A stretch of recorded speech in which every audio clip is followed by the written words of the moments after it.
Aw, look at how cute. So obviously up first we're going to be talking about the Mothra Larva figure, and I gotta say I really got a sight. This figure came out beautifully, and this figure's a lot bigger than I initially thought it would be. But from looking at this shot right here, I mean, there's cracks in the skin, there's 3 different kinds of brown featured on this figure. We have beautiful, nice metallic blue for the little beady eyes. This figure is beautiful. It's adorable. Oh, I mean, come on, how could you not say yes to a face like that? Much like the rest of the reissues coming from the movie monster series, the horns, if they have any, they're only painted on one side. That is repeated here, but it's not as bad as I've seen on other figures. Looking at the other side of the larva figure, I mean, we've got the tiny little horn legs, whatever you want to call them. We've got little bumps going across the underside of the figure, more cracks in the skin, another beautiful blue eye. I mean, bruh, this figure is gorgeous. Here's a shot of the tip of Mothra Larva's tail, just showing, you know, a little bit of detail, the fact that it exists, you know. And then here's a shot of the top of the figure, and the reason why I wanted to highlight this is because it's one steady stream of the different browns going down the back of the figure, and it looks really good. I honestly took one look at this figure and kind of gasped. I wasn't expecting it to look this good. And here's the bottom of the figure. Not too much detail going on. We got little suction cup looking things, probably what helps it move, you know. And we've also got the trademark for Toho Company Limited, Bandai 2017 China, and again with the 1803. And last but not least, here is the new tag. Really loving the picture that they're using for this. Here's the inside, as always, don't know what's going on here, and here is the back.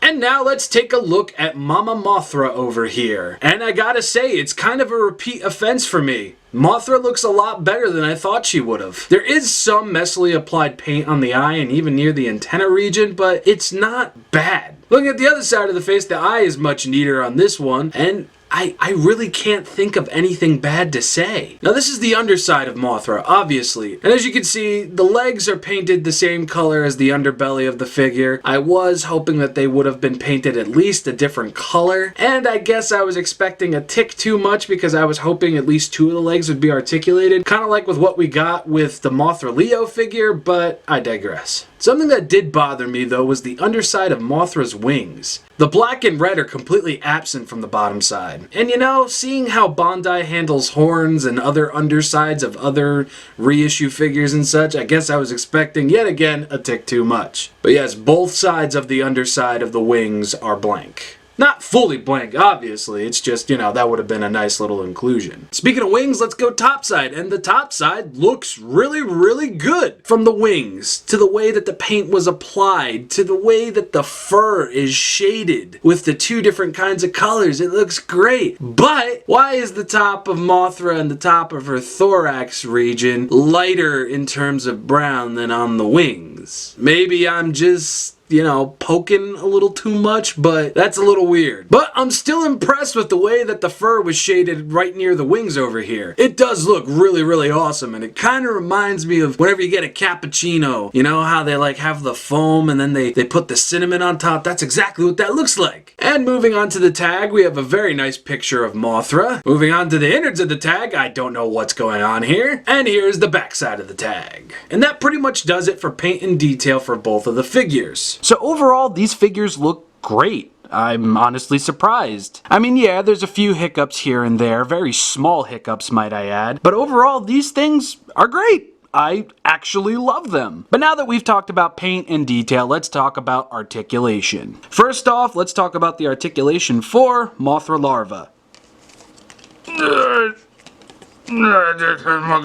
And that's pretty much it. There's no articulation throughout the body, only at the head. And as you saw, it can go all the way around. This girl's a little stiff. While this figure is very minimal in articulation, it certainly makes up for paint and detail. Again, something I was very much not expecting. Coming over to adult Mothra over here, you're pretty much going to get the same thing.